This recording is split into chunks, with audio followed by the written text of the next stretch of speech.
มีงานเนาะได้ยังกินงานนี่พุงงัวบ่นี่ถ้าเป็นภาษาของเฮาเอิ้นว่าบางงานนี่ก็จะมีพิธี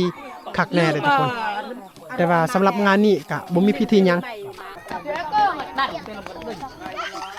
งานดองนี่มีหลายประเภทได้อยู่ในเขตนี้นะทุกคนงานดองมีพิธีและงานดองที่บ่มีพิธีได้เอากับทักทายสบายดีและสวัสดีพ่อแม่พี่น้อง FC เมอร์สุขสุขคนเด้อเอายินดีต้อนรับเข้าสู่2ของเบาเติมคนใดคือเก่านะทุกคนนะบรรยากาศกะเป็นภาพบรรยากาศตอนแรกนะทุกคนกะเอาอยู่ที่บ้านตังกวนคือเก่าจะเป็นบ้านของเบาเติมเองนะมื้อนี้กะมีโอกาสหนึ่งจะมีงานคือเก่านะทุกคนเขาจะเป็นงานดองนะงานดองแบบธรรมดานะทุกคนนะงานดองตลอดเลยนะทุกคนอยู่นี่นะนี่นี่ก็จะเป็นอยู่จุดเฮือนของเจ้าภาพเพิ่นนะมื้อนี้ก็จะมีอาหารโอ้มีงานเนาะได้ยังกินงานนี่จอมมันกระฮะพุงงัวโอ้ได้จักโลละซื้ออันนี้28โลเท่าไรล่ะเขาขายโล50โอ้28เนาะเกือบล้านป้ายนะทุกคนนะนี่พุงงัวบ่นี่ถ้าเป็นภาษาของเฮาเอิ้นว่าอาริดกระนี่แม่นเลยอาริดกระนี่โอ้เป็นตาแซ่บไปนี่ทุกคนเอ้ยแต่ว่ามันแข็งบ่แข็งแซ่แข็งเนาะโอ้มากินมาพี่น้องมานี่มากินมาอาหารในงานได้นี่น้ำเฮาพุงงัวถ้าเป็นภาษาของเฮาเอิ้นว่าอาริดกระนะภาษาของเฮาได้นี่พวกที่มาร่วมงานกะยังบ่ทันมาถึงได้ที่เจ้าภาพเพิ่นได้เชิญมาทุกคนกะยังเดียวอยู่นี่กะกำลังทยอยมาแล้วนะอยู่นี่กะเป็นคนในหมู่บ้านนี้เท่านั้นนะบรรยากาศกะโฮมขนาดนะเป็นบรรยากาศตอนแรกประมาณ5 โมงแหละเดี๋ยวนี้โอ้น้ำซาเนาะเดือดตราเลยทุกคนโอ้โหเดี๋ยวนี้อยู่นี่ข้าเจ้ากินน้ำซาส่วนไรได้ยามมีงานนี่ข้าเจ้ามักกินซาเลยทุกคนเลยนี่โอ้จะมีแขกมาอยู่เฮือนเต็มเลยนะก็มีหลายคน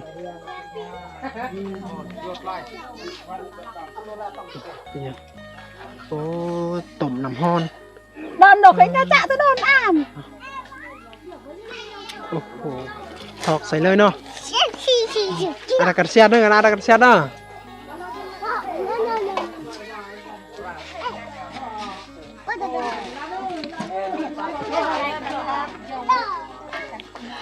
โอ้เวลามีเวียกมีงานนี่เขาเจ้าเป็นคุมแบบนี้เลยเวลาเขาเจ้าดังฟืนดังไฟมันสะดวกสบายเขาเจ้าคุมใหญ่ๆแบบนี้นะทุกคนถ้าเป็นภาษาของเขาอันว่าหล่อเลย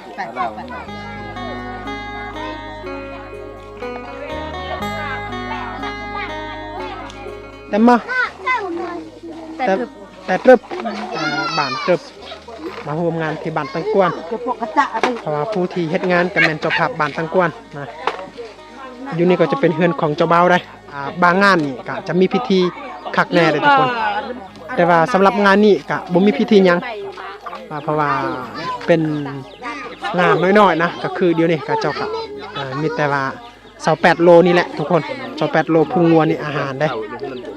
นี่เป็นงานธรรมดาเพราะว่าทุกอย่างก็เรียบร้อยบางคนก็สาเหตุที่เป็นงานแบบนี้ก็มีผู้ที่แบบว่าเจ้าสาวนี่ตามเจ้าบ่าวแบบนั้นนะบ่ได้ไปสู่ขอยังเลยมีแต่ว่าไล่ตามเลยแบบนั้นนะทุกคนก็เลยมีงานน้อยๆแบบนี้นะก็มีได้อยู่นี่นะ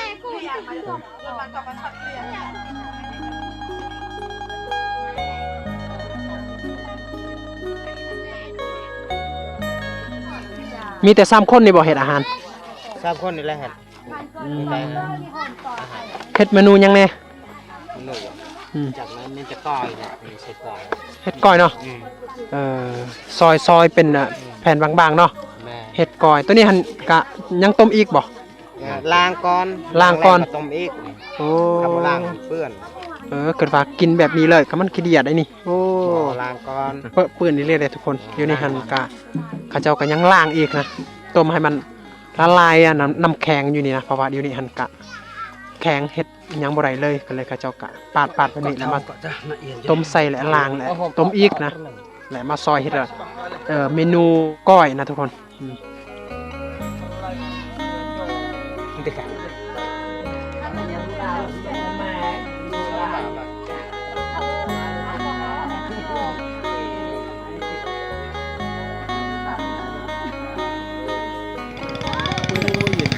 มาช่วยนั่นแหละเราตะตุนนั่นแหละตะตุนโอ้บ้าน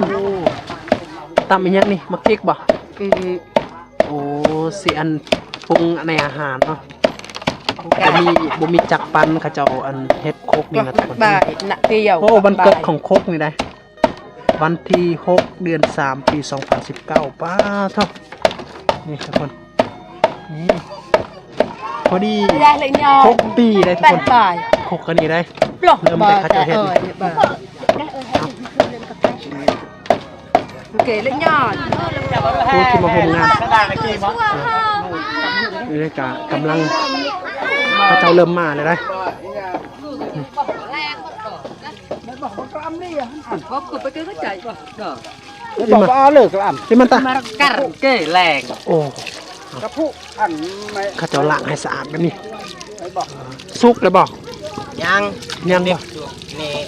ยังล้าง สำลาบ่สุกยัง ยังดิบเนาะแล้วไปต้มอีกบ่ ไปต้มอีกเดี๋ยวไปต้มเทื่อนึงก็ซอยกินเลย อันนั้นเนาะ อ่า ยังงั้นก็จะไปต้มอีกแหละอันมาซอย แล้วปรุงแต่งก็กินบัดนี้ได้ก็จะต้มอีกกันโอ้นี่ใส่บ้าง ใช่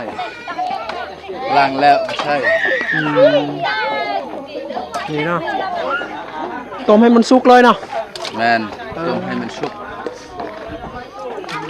มีแต่สำนีบ่อาหาร สำเนียงแล้ว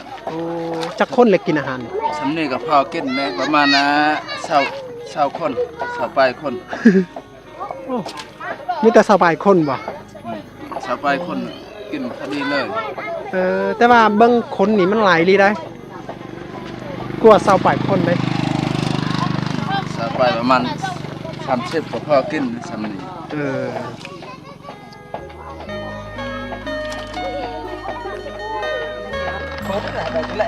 ดี๋ยวเลยเดี๋ยวมาเดี๋ยวเลยเนี่ย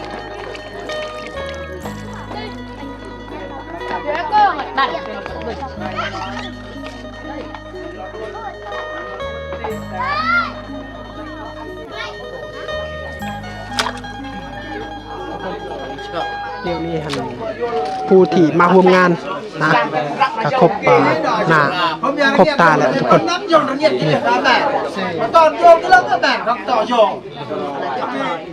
ในงานนี้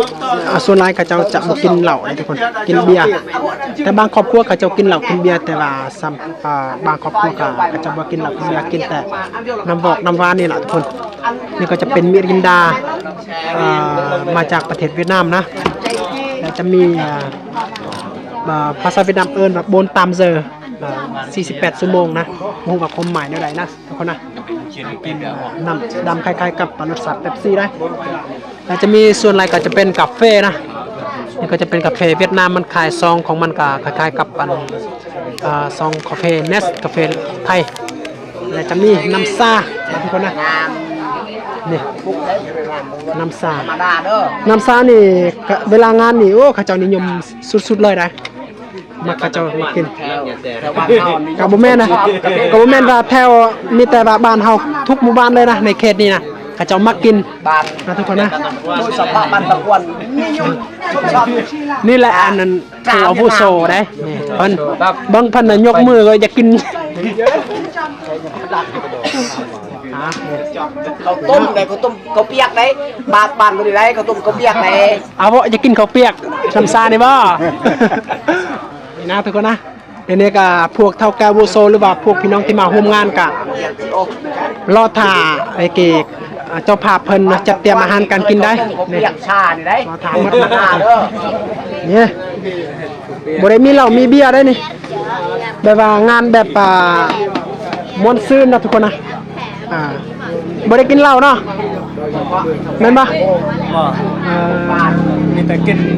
น้ำหวาน มีแต่กินน้ำหวาน กินกาแฟกินชามันถนัด บ่มีเหล้าบ่มีเบียร์เนาะเห็นว่าบางครอบครัวเขาจะกินเหล้ากินเบียร์แต่ว่าครอบครัวของเพิ่นนี่บ่ได้กินเหล้ากินเบียร์ได้งานอีหยังนี่งานดองบ่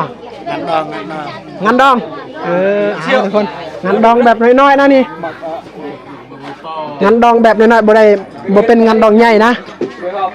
งานดองนี่มีหลายประเภทได้อยู่ในเขตนี้นะทุกคนงานดองมีพิธีและงานดองที่บ่มีพิธีได้นี่ก็แบบงานดองกันทั่วไป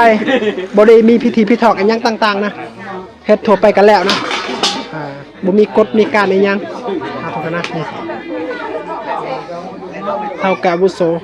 มาล้อมจัดเตรียมอาหารการกินแล้วได้นี่ก็ฮอดบรรยากาศกินข้าวแล้วได้นี่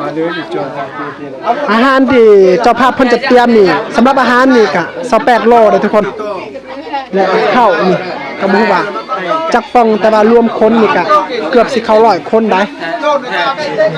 ล้างมือแล้วบ่โอ้ขะ ล้างอยู่แล้ว สะอาดอยู่บ่ สะอาด เวลาอันนั้นน่ะปรุงแต่งอาหารไผบ่ล่ะปรุงแต่ง แต่เราเฮา5คนนี่แหละ5คน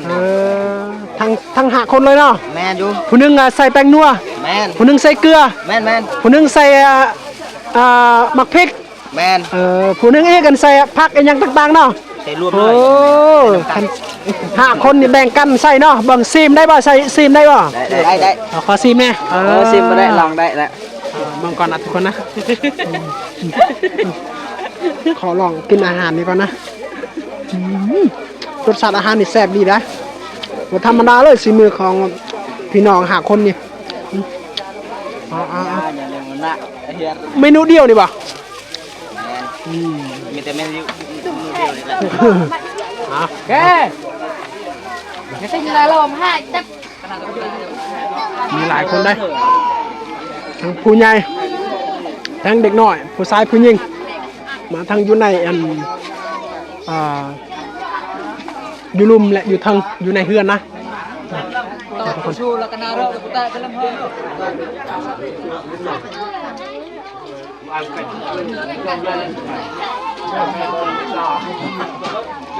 ใช่ป่ะอิ่มเลยป่ะ Nhan กินอีกน้ำบ้านเนาะ Giờ cô cho nó không cứ lên กับ rồi. ซี่ป่ะ Cứ mặc một con bờ. Ăn được chui biếng. Đêm nó đờ. Và cứ giờ rừng chui mà phải nói mà. Ở tuần mình đem buộc bánh. เอาเดี๋ยวนี้ข้าเจ้าเริ่มรับประทานอาหารแล้วได้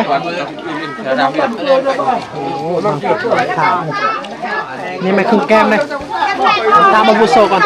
นี่มาอาวุโสเตรียมอ่ะเตรียมเลยสัตว์บ่ลุดอาวุโสนี่ปากบ่ได้เลยอาหารนี่แซ่บดีเนาะข้าวเหนียว